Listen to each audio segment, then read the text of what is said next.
Happy cuan, salam sehat pada masa pandemi. Baik, pada kesempatan kali ini saya akan mencoba melakukan video edukasi ya. Kali ini tentang analisa fundamental dengan menggunakan aplikasi Stockbit Pro.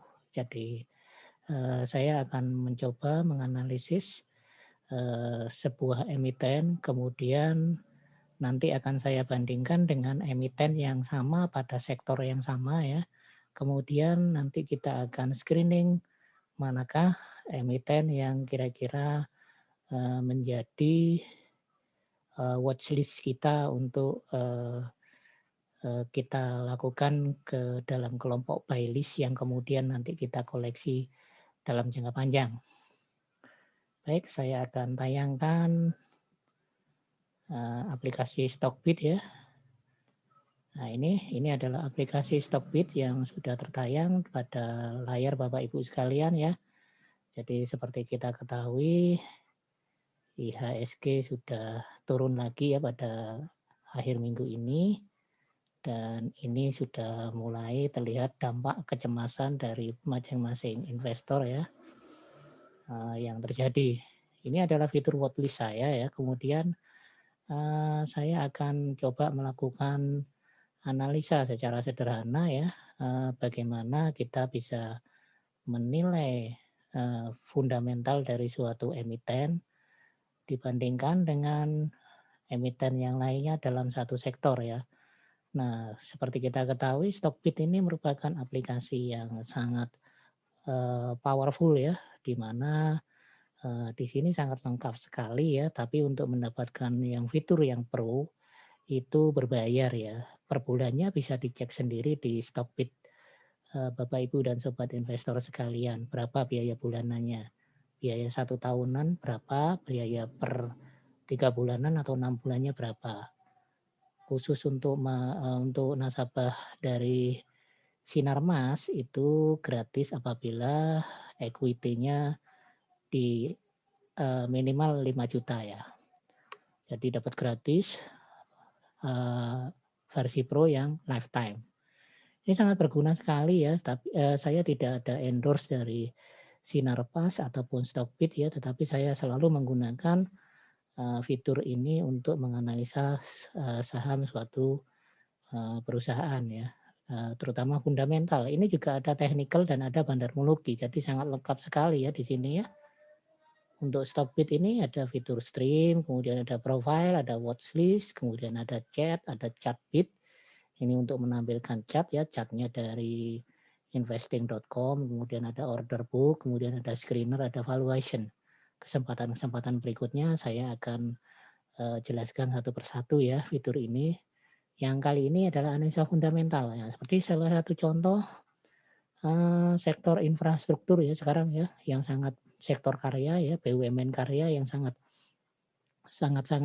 menjadi perhatian saat ini ya. Saya coba ambil salah satunya adalah ADI. Dengan kode ADI ya. ADI ini adalah Adikarya ya, salah satu BUMN karya yang ada di Indonesia yang juga dikabarkan akan menangguh banyak proyek besar ya dengan dibentuknya SWF ya, Sovereign Wealth Fund yang akan dibentuk oleh pemerintah. Nah, ini akan menangguh keuntungan di ADI ini. Coba kita tunggu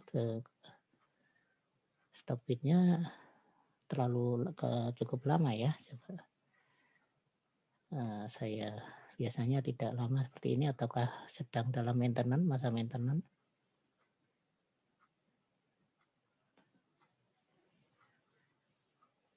Oke, kita tunggu saja ya. Seperti kita ketahui untuk IHSG pada kali ini dia melanjutkan penurunannya ya. Kemudian juga dikatakan juga ada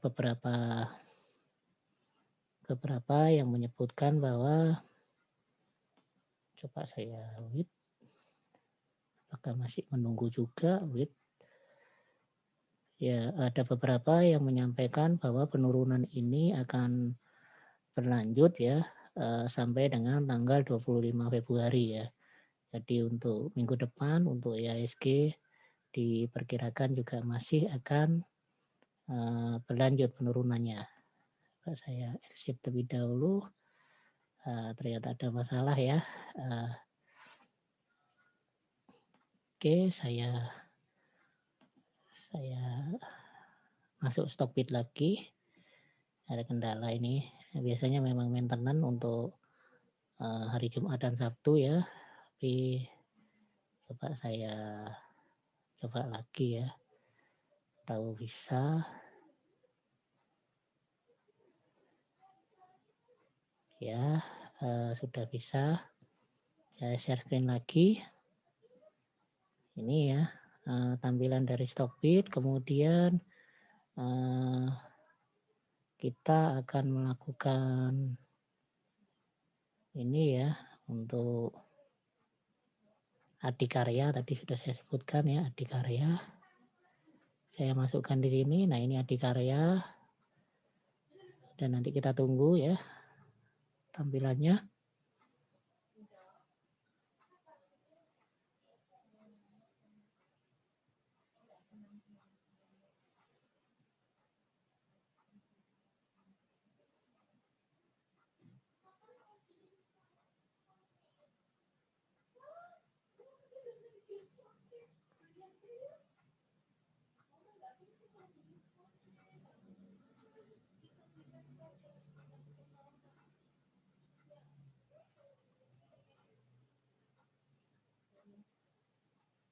Baik, ternyata lemot ya.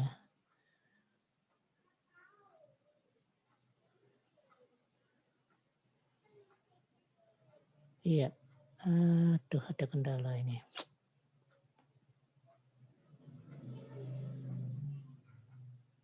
Nah, ini sudah tertampil ya Bapak Ibu dan Sobat Investor. Saya mohon maaf karena ada kendala di jaringan, juga di stock bid-nya ya. Ini adikarya. Kemudian jika kita mau menganalisa fundamental dari suatu perusahaan, kita pilih ini, yang di bawah ini ada comparison ya.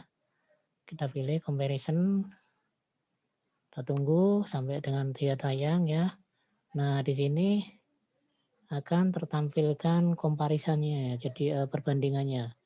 Nah, ini bisa kita lihat di sini valuasi ya, valuasi di sini tertampil saingannya adalah Wika, PTPP dan WG ya. WG ini adalah Wika Gedung. Ya, ada 4 yang ditampilkan di sini. Jadi kalau kita lihat secara valuasi, valuasi itu biasanya kita memakai rasio ya.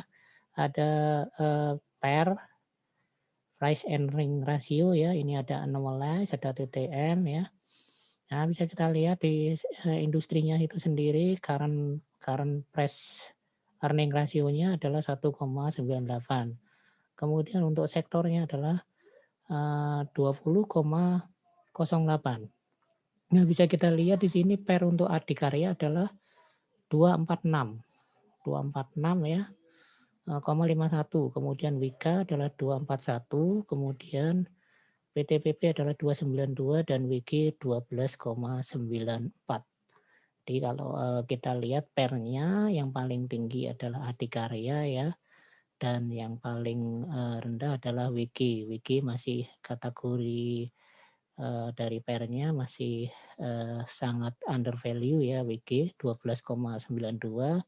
Seperti kita ketahui ya, ada yang memakai acuan pada bahwa PER itu nilai PER kurang dari 15 masih kita anggap cukup murah atau under value. Dan kalau kita lihat dari sisi ini ya, dari sisi PER secara TTM 12 month ya, 12 month kita lihat juga di sini WG yang paling murah ya, 8,07. Adikarya ini juga masih kategori murah ya, pas di 15 ya.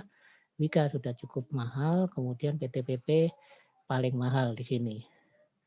Kemudian kalau kita lihat earning yield-nya, bisa kita lihat di sini adikarya 6,49%. Kemudian Wika Gedung ini paling tinggi earning yield-nya 12,39%. Lalu diikuti Adikarya, kemudian Wika dan PTVP. Kemudian kalau kita lihat ini yang biasanya juga menjadi acuan adalah price to book value ya. Price to book value dari sektornya itu masih sangat rendah untuk sektor karya ini 1,25. Adikarya ya masih di bawah 1 ya, sangat sangat under value. PTVP juga masih di bawah 1. Tapi kalau kita lihat WG ini sudah berada di atas 1 ya, tapi masih 1,0 dan Wika sudah 1,1.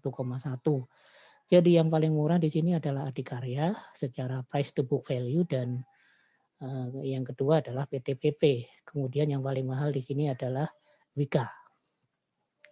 Kemudian kalau kita lihat dari enterprise value ya, enterprise value ini adalah market cap ditambahkan dengan hutang dan kas setara kas ya. Jadi kalau kita lihat di sini yang paling mahal enterprise value-nya adalah Wika. Kemudian diikuti PTPP dan Adikarya serta yang paling murah adalah Wika Gedung. Ya. Kemudian kalau kita lihat dari acuan EV to EBITDA ya, jadi EV dibagi dengan enterprise value dibagi dengan earning before interest dan tax ya. Jadi earning sebelum bunga dan pajak. Itu biasanya acuannya adalah di bawah 10 ya. Coba kita lihat EV to EBIT-nya. Kita lihat di sini yang paling murah adalah Adikarya. Kemudian yang nomor 2 adalah yang paling bagus maksud saya ya, yang paling bagus adalah Adikarya. Kemudian Wika Gedung dan yang melebihi dari angka yang seharusnya. Jadi ini semakin kecil semakin baik untuk EV to EBITDA. EV to EBIT itu atau EBITDA itu yang paling kecil paling bagus. Kemudian baru ke PTPP dan Wika yang berikutnya. Secara market cap sebenarnya hampir sama dari 4 perusahaan ini ya. ADI adalah 5 triliun, Wika 16 triliun, PTPP 10 triliun dan untuk Wika Gedung adalah 2,2 triliun. Jadi seperti itu secara analisa dari valuasinya ya. Dari valuasinya kita bisa menilai sendiri ya. Kemudian kita lihat secara profitabilitasnya ya, profitnya ini bisa kita lihat ya, net profit margin biasanya kita lihat ya Adikarya 0%, Wika malah rugi ya, kemudian PTPP 0% dan WG yang paling Wika Gedung yang paling tinggi net profit marginnya ya, profitabilitasnya dari perusahaan ini yang paling profit adalah WG. Kemudian dari ROE dan ROEI ya. Jadi kalau kita lihat di sini return on assetnya Adikarya 1%, Wika 2%, yang paling tinggi juga Wika Gedung. Kemudian return on equity-nya Adikarya 6%, Wika 7%, PTPP 4%, dan Wika Gedung kembali yang paling tinggi. Kemudian yang biasanya dilihat juga di sini adalah